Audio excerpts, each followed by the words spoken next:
আল্লাহর দাবি ছিল আতিউল্লাহ, আমাকে মানো, এটা দাবি ছিল। যেমন কত কিছুই তো আমাদের কাছে দাবি থাকে। রাগ হয়ে যাবেন বলবো, আমাদের নবীজিরও তো আমাদের কাছে প্রতি শুক্রবারে একটা দাবি ছিল।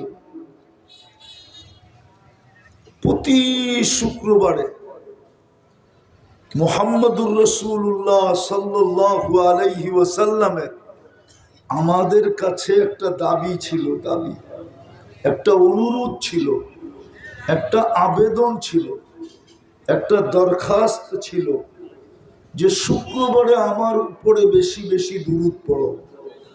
কিন্তু এখানে একজন বলুক যে আমি ডেলি শুক্রবারে 1000 বার দুরূদ পড়ি,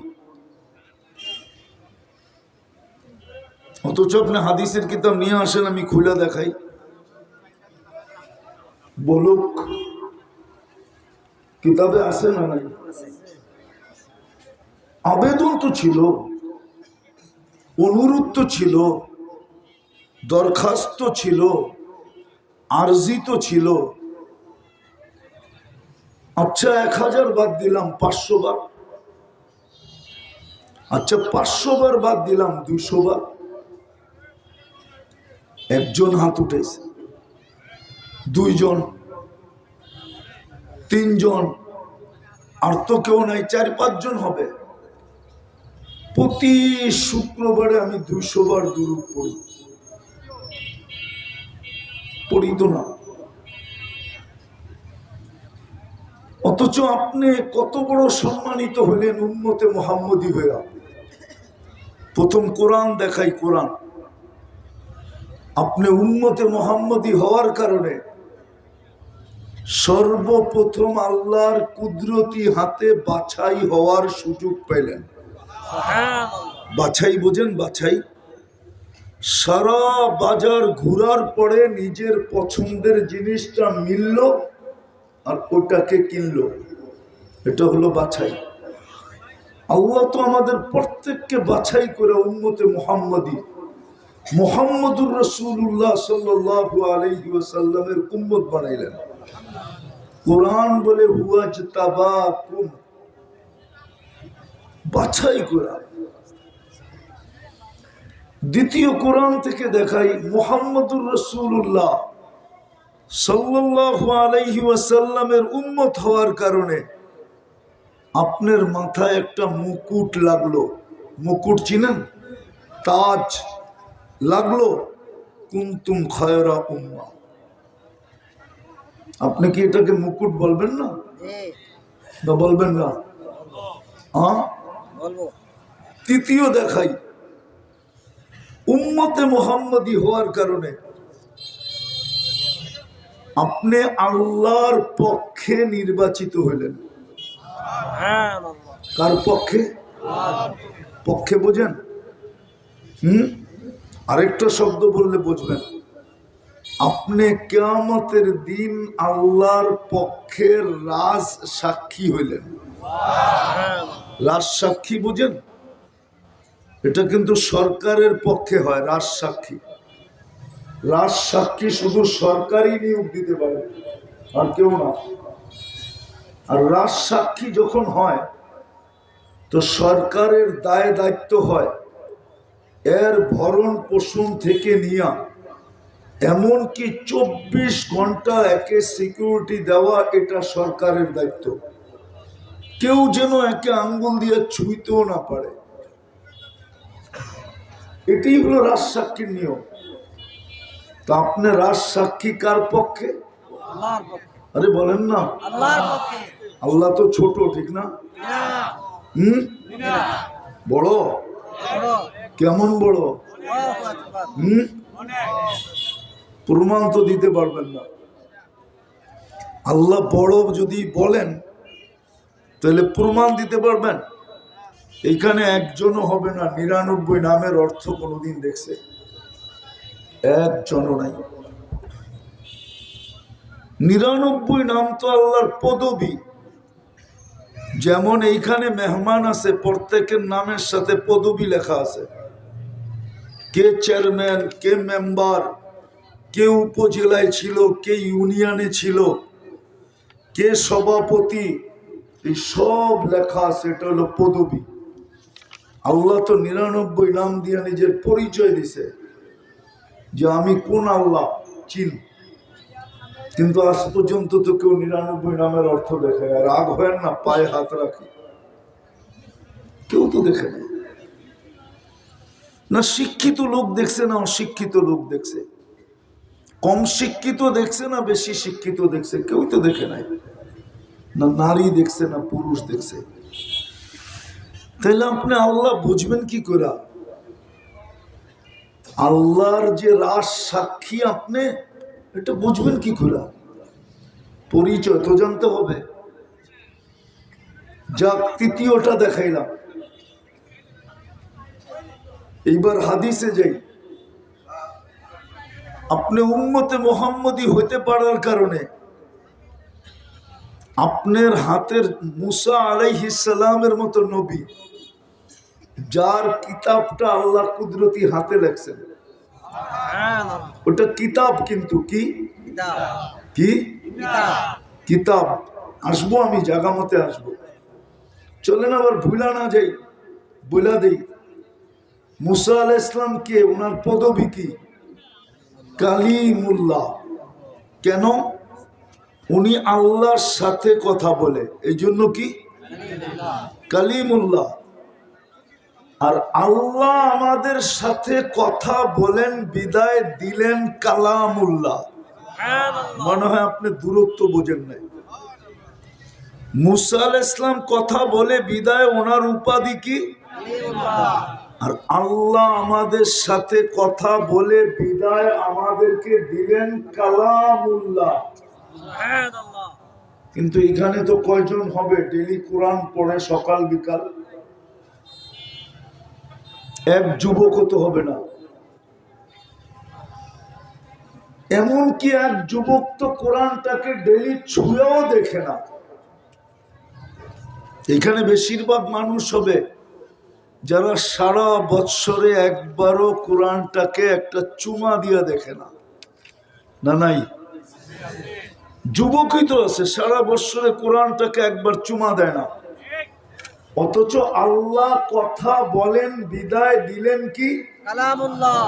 মুসা আলাইহিস সালাম কথা বলে বিদায়, ওনার নাম হলো কি কালিমুল্লাহ। উনি কথা বলে। আর এখানে ডাইরেক্ট কে বলে আমাদের সাথে? কিন্তু আমরা তো ছুঁয়া দেখি না। আপনি কোরআন পাইলেন কার কারণে?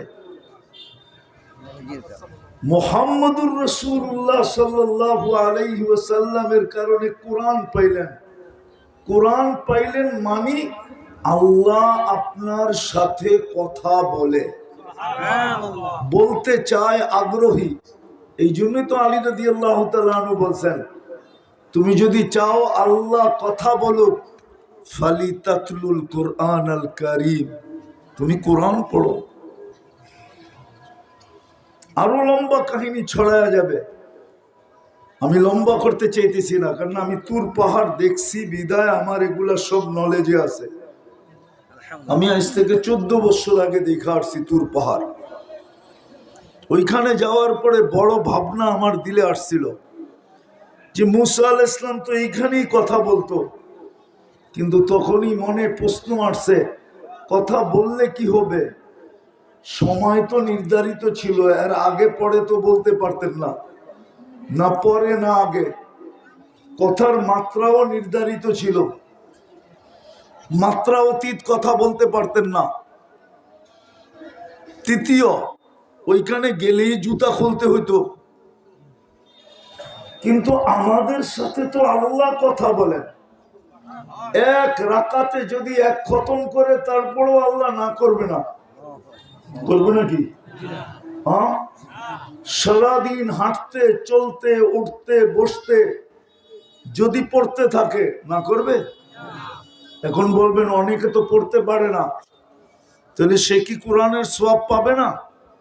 তো আল্লাহ এই উম্মতের দিকে তাকায়া, নবীজির দিকে তাকায়া, মুহাম্মদুর রাসূলুল্লাহর দিকে তাকায়া একটা ছোট সূরা দিয়েছেন, সহজ। যেদিন সূরা ইখলাস নাযিল হয়, আল্লাহর রসুল যখন সাহাবা ইকরামকে শুনানোর পরে সাহাবারা যখন বিক্ষিপ্ত হয়, তো এক গ্রাম্য সাহাবী মিছিল বাহির করছে একা একা, মদিনার গলিতে ছুটতেছেন আর স্লোগান দিতেছেন, নেমার রব রব্বুনা, জয় আমাদের রবের জয়। তো সাহাবা জিজ্ঞাসা করতেছে, তুই একা একা মিছিল করিস কেন?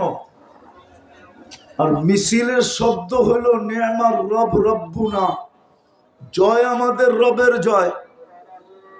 তুমি কি আল্লাহ রসুলের মজলিসে ছিল না? বলে ছিলাম তো।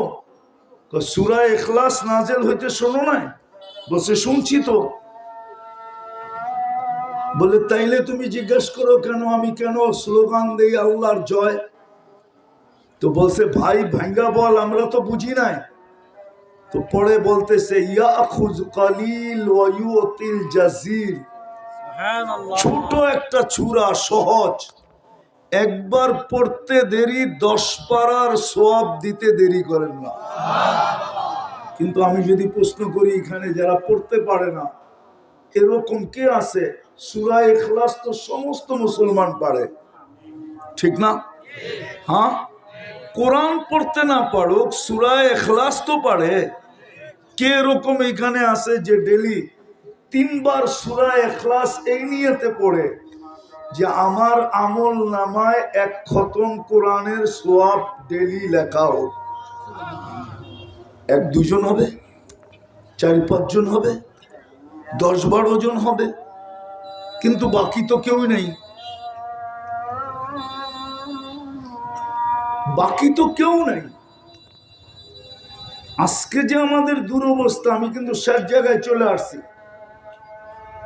কথা যদি দিলে গাঁথতে পারি তো অল্প কথাই যথেষ্ট হয়, আর যদি দিলে গাঁথতে না পারি তো সারা রাত্রের বয়ানও কিছু হবে না।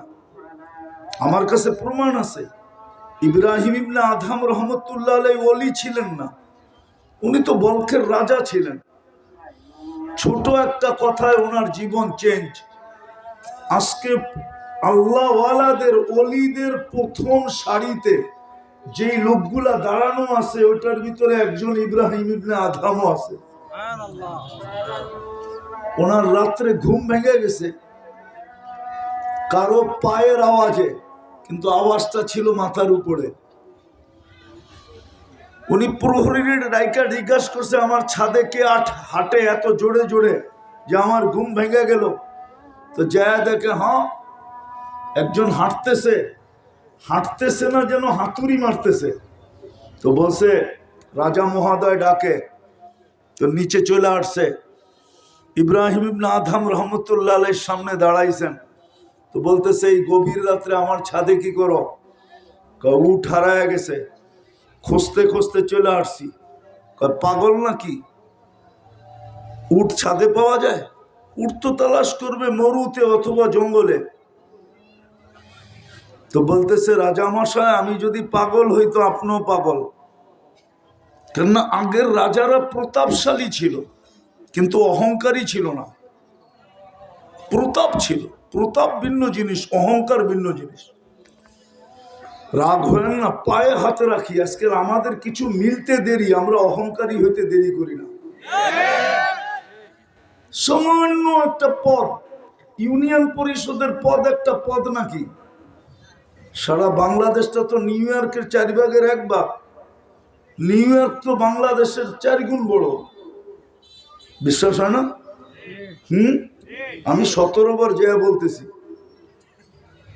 এগুলো আমার চর্চা শেষ। তো রাজামশাই অহংকারী ছিলেন না। বসে বলো আমি কি করে পাগল? আমি যদি উঠ ছাদে না পাই তো আপনি রাজপ্রাসাদে বসে আল্লাহ পাবেন কি করে? জীবন চেঞ্জ, জীবন। এই জন্য কথা বেশির প্রয়োজন নেই, অল্পতেই যথেষ্ট হয় যদি দিলে গাঁথতে পারে। আজকে যে মুসলমানের দুরবস্থা, কারণটা কি? আমাকে যুক্তি দিয়ে বোঝা। আমার যোগ বিয়োগে তো মিলে না। ফিলিস্তিনে বোম ফাটে কি করে? আমি তো 14 বছর আগে ফিলিস্তিন দেখছি, আমি তো মিডিয়ায় কিছু দেখি নাই। আমার কাছে যা আছে সব চোখে দেখা, কোনো মিডিয়ায় না। আমি মিডিয়ায় তেমন বিশ্বাসীও না। মিডিয়ায় তিলে তালও বানানো যায়, আবার তালকে তিলও বানানো যায়। আমি তো 14 বছর আগে দেখে আসলাম ফিলিস্তিন মাটির সাথে মিশতেছে কি করে, 1.5 লক্ষর উপরে মরতেছে কি করে। ওইখানে তো খলিল শোয়া, ওয়াদিয়ে খলিল তো ফিলিস্তিনে। প্রযুক্তি তো এখনো আসে নাই, নাইলে আমার সামনে এখন আছে ওয়াদিয়ে খলিল। আমার সামনে ইব্রাহিম খলিল আলাইহিস সালামের কবর আমার সামনে, রওজা আমার সামনে। আমি আপনাদেরকে প্রজেক্টরে দেখায় দিতাম যদি ওই টেকনোলজি থাকতো। ইব্রাহিম খলিল তো ঘুমাইতেছে ফিলিস্তিনে, নবীরা তো কবরে জীবিত। জিজ্ঞেস করেন বা হায়াত, ওনাদের শরীর মাটির উপরে হারাম। 1 বৎসর 2 মাস 8 দিন হইতে চলল, এই বোমের আওয়াজে ঘুমায় তো ঘুমায় কি করে। শুধু ইব্রাহিম আলাইহিস সালাম তো না, একটু দূরেই তো ওদিয়ে মুসা আলাইহিস সালাম ঘুমাইতেছেন। 70 জন নবীর কবর চিহ্নিত আছে ফিলিস্তিনের ভিতরে, চিহ্ন দেওয়া আছে কোন কোন নবী। 70 জন, 1 জন 2 জন না। বাইতুল মুকাদ্দাস প্রথম কিবলা, যেখানে মেরাজের রাত্রে 1.25 লক্ষ নবীদের শরীর সম্মেলন হয়। রুহানি সম্মিলন না, সশরীরে সম্মিলন। মুহাম্মদুর রাসূলুল্লাহ ইমামতি করেন, বক্তৃতা দেন। আরশে যাওয়ার রানওয়ে ছিল মক্কা থেকে বাইতুল মুকাদ্দাস পর্যন্ত, এটা পুরা রানওয়ে। তারপরে টেক আপ করছেন উপরে, ওইখানে বোম ফাটে কি করে। সবগুলা বাদ দিলাম, বন্ধু যেখানে পাও রাখছে ওইখানে বোম ফাটে কি করে। বন্ধু চিনেন কে? হ্যাঁ, আরে না, আমরা শুধু নামই জানি, চিনি না। যদি চিনতো তাহলে নবীর আদর্শ ছাড়া চুল কাটে কি করে, আবার কিয়ামতের দিন সুপারিশের আশা করে কি করে, 14 তারিখ উদযাপন করে কি করে, আবার কিয়ামতের দিন হাউজে কাউসার চাই কি করে, 31st নাইট উদযাপন করে কি করে, আবার কিয়ামতের দিন